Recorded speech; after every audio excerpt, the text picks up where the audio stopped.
So business environment എന്താണ് business environment?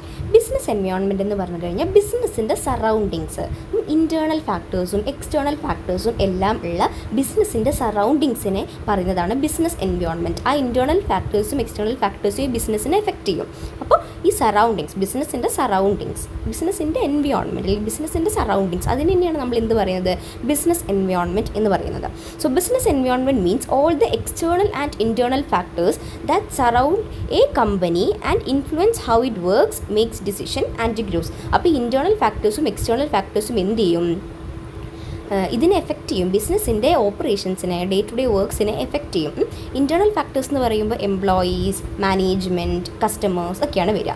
External factors എന്ന് പറയുമ്പോൾ economical factors, social factors, technological factors, അതൊക്കെയാണ് external എൻവയോൺമെൻറ്റിൽ അല്ലെങ്കിൽ എക്സ്റ്റേർണൽ ഫാക്ടേഴ്സിൽ വരുന്നത്. അപ്പോൾ ഇൻറ്റേർണലും എക്സ്റ്റേർണൽ ഫാക്ടേഴ്സിലും ഉണ്ടാകുന്ന ചേഞ്ച് അല്ലെങ്കിൽ അതിൻ്റെ ഉണ്ടാകുന്ന ചേഞ്ചസ് എന്തിനെ എഫക്റ്റ് ചെയ്യും എന്ന് പറയുന്നത് ബിസിനസ്സിനെ എഫക്റ്റ് ചെയ്യും. അപ്പോൾ ആ ഉള്ള ഇൻറ്റേർണലും എക്സ്റ്റേർണലും ഫാക്ടേഴ്സ് ആയിട്ടുള്ള ആ സറൗണ്ടിങ്സിന് പറയുന്ന പേരാണ് business environment. Nature dynamic. Business environment dynamic ആണ്. അത് ചേഞ്ച് ചെയ്തുകൊണ്ടേയിരിക്കും. അത് എപ്പോഴും ഒരേപോലെ നിൽക്കില്ല. It is constantly changing due to shifting technologies, new laws and changing customer taste. അടുത്തത് കോംപ്ലെക്സ്. എന്താണ് ബിസിനസ് എൻവയോൺമെൻറ്റ്? കോംപ്ലെക്സ് ആണ്. It is made of many moving parts, making it difficult to predict exactly how a change in one area will affect the whole business. എവിടെയെങ്കിലും ഒരു change ഉണ്ടാകുന്നത് whole ബിസിനസ്സിനെ effect ചെയ്യാനുള്ള chance ഉണ്ട്. അപ്പോൾ ഇത് complex ആണ്. അൺസർട്ടൈൻ, അത് അൺസർട്ടൈൻ ആണ്, പ്രെഡിക്റ്റ് ചെയ്യാൻ പറ്റില്ല. It is very hard to predict future market shifts or sudden economic changes. Predict ചെയ്യാൻ നമുക്ക് ബുദ്ധിമുട്ടാണ്. അൺസർട്ടൻ ആണ് ബിസിനസ് എൻവയോൺമെൻറ്റ് പറയുന്നത്. എപ്പോൾ വേണമെങ്കിലും മാറാം, എപ്പോൾ വേണമെങ്കിലും ചേഞ്ച് ചെയ്യാം എന്നാണ് പറയുന്നത്. ഇനി അതിൻ്റെ ഇമ്പോർട്ടൻസിൽ വരുന്നത് എന്തൊക്കെയാണ്? Identify opportunities. ഫസ്റ്റ് വരുന്നതാണ് ഐഡൻറ്റിഫൈ ഓപ്പർച്യൂണിറ്റീസ്. അപ്പോൾ നമുക്ക് ബിസിനസ് എൻവയോൺമെൻറ്റ് മനസ്സിലാക്കുന്നതോടുകൂടി നമുക്ക് ഓപ്പർച്യൂണിറ്റീസ് ഐഡൻറ്റിഫൈ ചെയ്യാൻ വേണ്ടിയിട്ട് ഹെൽപ്പ് ചെയ്യും. എന്തെങ്കിലും ഒരു മാറ്റം ബിസിനസ് എൻവയോൺമെൻറ്റിൽ വരികയാണെന്നുണ്ടെങ്കിൽ അത് മനസ്സിലാക്കി നമുക്ക് അതിനനുസരിച്ചിട്ടുള്ള പ്രൊഡക്റ്റ് ഉണ്ടാക്കാനൊക്കെ സഹായിക്കും. അപ്പോൾ ഓപ്പർച്യൂണിറ്റീസ് നമുക്ക് മനസ്സിലാവും. It helps A business spot new trends early so it can launch new products ahead of competitors തുടങ്ങുന്നതിന് മുമ്പേ ആർക്ക് തുടങ്ങാൻ സാധിക്കും? നമ്മളുടെ കമ്പനിക്ക് തുടങ്ങാൻ വേണ്ടിയിട്ട് സാധിക്കും. Early warning system. It helps A business notice potential threats early and prepare A defence. ഈ ഓപ്പർച്യൂണിറ്റീസ് മനസ്സിലാക്കുന്ന പോലെ തന്നെ നമുക്ക് ത്രെറ്റ്സും മനസ്സിലാക്കാൻ വേണ്ടിയിട്ട് പറ്റും. അപ്പോൾ നമ്മൾ ഫ്രീക്വൻ്റ് ആയിട്ട് നമ്മൾ എന്ത് ചെയ്യണം? ബിസിനസ് എൻവയോൺമെൻറ്റിനെ മോണിറ്റർ ചെയ്യണം. ബിസിനസ് എൻവയോൺമെൻറ്റ് മോണിറ്റർ ചെയ്യുന്നതനുസരിച്ചിട്ട് നമുക്ക് എന്തിന് ഹെൽപ്പ് ചെയ്യും? എന്തെങ്കിലും ത്രെട്ട് ഉണ്ടെന്നുണ്ടെങ്കിൽ ആ ത്രെട്ട് മനസ്സിലാക്കിയിട്ട് അതിനനുസരിച്ച് നമുക്ക് കാര്യങ്ങൾ ചെയ്യാൻ വേണ്ടിയിട്ടും ഹെൽപ്പ് ചെയ്യും. Aids in planning. Understanding the environment helps managers make realistic long term plans. അപ്പോൾ മാനേജേഴ്സിനെ എന്തിന് ഹെൽപ്പ് ചെയ്യും? ഇത് മനസ്സിലാക്കുന്നതോടുകൂടി റിയലിസ്റ്റിക് ആയിട്ടുള്ള ലോങ് ടേം പ്ലാൻസ് ഉണ്ടാക്കാൻ വേണ്ടിയിട്ട് മാനേജേഴ്സിനെ ഹെൽപ്പ് ചെയ്യും എന്നാണ് പറയുന്നത്. നെക്സ്റ്റ് വരുന്നതാണ് ബിസിനസ് എക്കണോമിക്സ്. എന്താണ് business economics? Business economics is a field of study that applies economic theories and math tools to real world business situations to help managers solve problems. അപ്പോൾ day to day ഓപ്പറേഷൻസിൽ ഉണ്ടാവുന്ന problems ഒക്കെ solve ചെയ്യാൻ വേണ്ടിയിട്ട്, day to day real decision എടുക്കാൻ വേണ്ടിയിട്ട് നമ്മൾ economic theories apply ചെയ്യണം. അതിനാണ് ബിസിനസ് ഇക്കണോമിക്സ് എന്ന് പറയുന്നത്.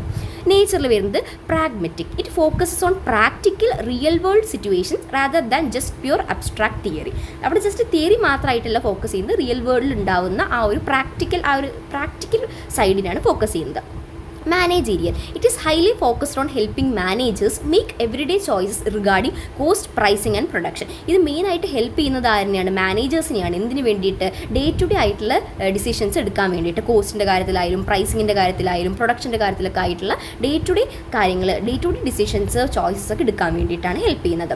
Normative. It doesn't just state facts, it suggest what a business should do to achieve its goal. ഒരു ബിസിനസ് എന്താണ് ചെയ്യേണ്ടത് ഗോൾസ് അച്ചീവ് ചെയ്യാൻ വേണ്ടിയിട്ട് എന്നാണ് ഇവിടെ ഇത് സജസ്റ്റ് ചെയ്യുന്നത്. ഈ ബിസിനസ് എക്കണോമിക്സ് ചെയ്യുന്നതുകൊണ്ട് നമുക്ക് മനസ്സിലാവുന്നത് എന്നാണ് പറയുന്നത്. ഇതിൻ്റെ ഇമ്പോർട്ടൻസ് എന്താണ്? Guides decision making. It helps businesses decide how much to produce and what price to charge. ഇത് എന്തിന് ഹെൽപ്പ് ചെയ്യും? ഡിസിഷൻ മേക്ക് ചെയ്യാൻ വേണ്ടിയിട്ട് ഹെൽപ്പ് ചെയ്യും എന്ന് പറയുന്നുണ്ട്. Decide how much to produce, എത്ര പ്രൊഡ്യൂസ് ചെയ്യണം, വാട്ട് പ്രൈസ് ടു ചാർജ്, എത്ര പ്രൈസാണ് ചാർജ് ചെയ്യേണ്ടത് എന്ന് തീരുമാനം എടുക്കാൻ വേണ്ടിയിട്ട് ഹെൽപ്പ് ചെയ്യും. Cost management. It assists in analyzing expenses to minimize waste and maximize profit. Waste minimize ചെയ്യാൻ വേണ്ടിയിട്ടും പ്രോഫിറ്റ് മാക്സിമൈസ് ചെയ്യാനും വേണ്ടിയിട്ടുള്ള എക്സ്പെക്റ്റ് അനലൈസ് ചെയ്യാൻ വേണ്ടിയിട്ട് ഹെൽപ്പ് ചെയ്യും. Future forecasting. It allows companies to predict future demand for their products based on economic trends. Current economic trends മനസ്സിലാക്കിയിട്ട് നമുക്ക് എന്തിന് ഹെൽപ്പ് ചെയ്യാൻ പറ്റും, നമ്മൾ പ്രെഡിക്റ്റ് ചെയ്യാൻ പറ്റും future demand of their product. ആ പ്രൊഡക്റ്റിന് എത്ര ഫ്യൂച്ചറിൽ എത്ര ഡിമാൻഡ് ഉണ്ടാവാം എന്ന് നമുക്ക് പ്രെഡിക്റ്റ് ചെയ്യാൻ പറ്റും എന്നാണ് പറയുന്നത്. ഇനി ബിസിനസ് ഓർഗനൈസേഷൻ. എന്താണ് business organisation? Nature and types of firms. A firm is an individual business unit that buys resources to produce and sell goods or services. അപ്പോൾ ഒരു ഫേം എന്ന് പറയുന്നത് ഒരു ഇൻഡിവിജ്വൽ ബിസിനസ് യൂണിറ്റ് ആണ്. ആ ഇൻഡിവിജ്വൽ ബിസിനസ് യൂണിറ്റ് എന്ത് ചെയ്യും, resources purchase ചെയ്യും. അതായത് റോ മെറ്റീരിയൽസ് ഒക്കെ പർച്ചേസ് ചെയ്തിട്ട് ഗുഡ്സ് പ്രൊഡ്യൂസ് ചെയ്തിട്ട് സെല്ല് ചെയ്യാണ്, ഗുഡ്സോ സർവീസസോ സെല്ല് ചെയ്യാണ്. അപ്പോൾ അതിനെയാണ് ഒരു ഫേം എന്ന് പറയുന്നത്. ആ ഇൻഡിവിജ്വൽ ബിസിനസ്സിനെയാണ് ഒരു ഫേം എന്ന് പറയുന്നത്. എന്തൊക്കെ ടൈപ്സ് ഉണ്ട്? Sole proprietorship. ഈ business owned and run by a single person who keeps all profit but faces all the risk. Sole proprietorship എന്ന് പറഞ്ഞാൽ ഒരു ബിസിനസ് ഓൺ ചെയ്യുന്നത് ഒരാളായിരിക്കും, അത് ഡേ ടു ഡേ റൺ ചെയ്യുന്നത് ഒരാളായിരിക്കും, എല്ലാ ഓപ്പറേഷൻസ് നോക്കുന്നത് ഒരാളായിരിക്കും. അതേപോലെ ആ കമ്പനിയുടെ ഫുൾ അല്ലെങ്കിൽ ആ ഒരു ബിസിനസ്സിൻ്റെ ഫുൾ പ്രോഫിറ്റ് കിട്ടുന്നത് ആർക്ക് തന്നെയായിരിക്കും? ആ ഒരാൾക്ക് തന്നെയായിരിക്കും. അതിൻ്റെ ഫുൾ ഓണർഷിപ്പ് ആർക്ക് തന്നെയായിരിക്കും? ആ ഒരാൾക്ക് തന്നെയായിരിക്കും. അതേപോലെ തന്നെ അതിൻ്റെ ഫുൾ ലയബിലിറ്റീസ്, ഫുൾ റിസ്ക്കും ബെയർ ചെയ്യേണ്ടത് ആര് തന്നെയായിരിക്കും? അയാൾ തന്നെയായിരിക്കും. Partnership. A business where 2 or more people share ownership, profit and liabilities. Partnership എന്ന് പറയുമ്പോൾ അവിടെ ഒരാളായിരിക്കില്ല, ഒന്നിൽ കൂടുതൽ ആൾക്കാരുണ്ടായിരിക്കും. ഒന്നിൽ കൂടുതൽ ആൾക്കാർ പാർട്ട്നേഴ്സായി ജോയിൻ ചെയ്ത് ഒരു കമ്പനി തുടങ്ങുകയാണ്, ഒരു ബിസിനസ് തുടങ്ങുകയാണെന്നുണ്ടെങ്കിൽ നമ്മൾ അതിനെയാണ് പാർട്ട്ണർഷിപ്പ് എന്ന് പറയുന്നത്. അപ്പോൾ ഇവിടെ ഓണർഷിപ്പും ഷെയർ ചെയ്യും അവർ, ആ പാർട്ട്നേഴ്സ് തമ്മിൽ, പ്രോഫിറ്റും പാർട്ട്നേഴ്സ് തമ്മിൽ ഷെയർ ചെയ്യും, ലയബിലിറ്റീസും പാർട്ട്നേഴ്സ് തമ്മിൽ ഷെയർ ചെയ്യും. ഇനി joint stock company. A large business owned by share holders which has its own legal identity separate from its owners. അപ്പോൾ ജോയിൻറ്റ് സ്റ്റോക്ക് കമ്പനി എന്ന് പറഞ്ഞാൽ ഒരു കമ്പനിയാണ്. അപ്പോൾ അതിൻ്റെ ഓണേഴ്സ് എന്ന് പറയുന്നത് ഷെയർ ഹോൾഡേഴ്സ് ആയിരിക്കും. ഈ company is separate from its owners. Company ഓണേഴ്സും രണ്ട് ആൾക്കാരായിരിക്കും. കമ്പനിക്ക് സ്വന്തമായിട്ട് ലീഗൽ ഐഡൻറ്റിറ്റി ഉണ്ടായിരിക്കും, സ്വന്തമായിട്ട് കോമൺ സീൽ ഉണ്ടായിരിക്കും. അപ്പോൾ കമ്പനിയും ഓണറും ഡിഫറെൻ്റ് ആയിരിക്കും. ഓണർ എന്ന് പറയുന്നത് ഇവിടെ ഷെയർ ഹോൾഡേഴ്സ് ആയിരിക്കും ഉണ്ടാവുക. അപ്പോൾ ഇതാണ് ജോയിൻറ്റ് സ്റ്റോക്ക് കമ്പനി എന്ന് പറയുന്നത്. Internal organization of the firm.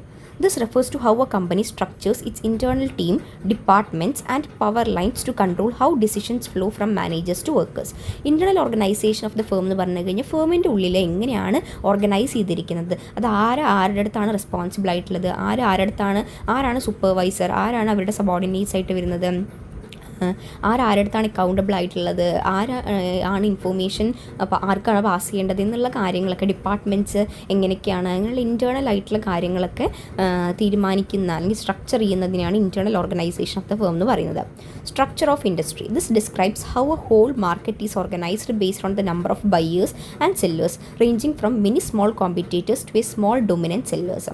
അപ്പോൾ സ്ട്രക്ചർ ഓഫ് ഇൻഡസ്ട്രി എന്ന് പറഞ്ഞു കഴിഞ്ഞാൽ ഇവിടെ നമ്പർ ഓഫ് ബയേഴ്സിൻ്റെയും സെല്ലേഴ്സിൻ്റെയും ഒക്കെ അടിസ്ഥാനത്തിൽ, അതേപോലെ കോമ്പറ്റേറ്റേഴ്സിൻ്റെയും ഡൊമിനൻ്റ് ആയിട്ടുള്ള സെല്ലേഴ്സിൻ്റെയൊക്കെ ഒരു ഇതിൽ നമ്മൾ എന്ത് ചെയ്യാണ്, ഓർഗനൈസ് ചെയ്യുകയാണ്, മാർക്കറ്റിനെ ഓർഗനൈസ് ചെയ്യുക. അതിനെയാണ് സ്ട്രക്ചർ ഓഫ് ഇൻഡസ്ട്രി എന്ന് പറയുന്നത്. അടുത്ത പ്രോബ്ലം ഓഫ് സ്കേഴ്സിറ്റി. എന്താണ് പ്രോബ്ലം ഓഫ് സ്കേഴ്സിറ്റി എന്ന് പറഞ്ഞാൽ? Scarcity is the basic economic problem that human wants are unlimited but the resources like time, money and raw materials needed to fulfil them are limited. Human wants എന്ന് പറയുന്നത് unlimited ആണ്. നമുക്ക് ഒരു കാര്യം achieve ചെയ്ത് കഴിഞ്ഞ് കഴിഞ്ഞാൽ നമുക്ക് വിചാരിക്കും വേറൊരു സംഭവം വേണം, പിന്നെ വേറൊരു സംഭവം വേണം. അങ്ങനെ നമ്മുടെ ഹ്യൂമൻ വാണ്ട്സ് എന്ന് പറയുന്നത് അൺലിമിറ്റഡ് ആണ്, അതിനൊരു സ്റ്റോപ്പില്ല.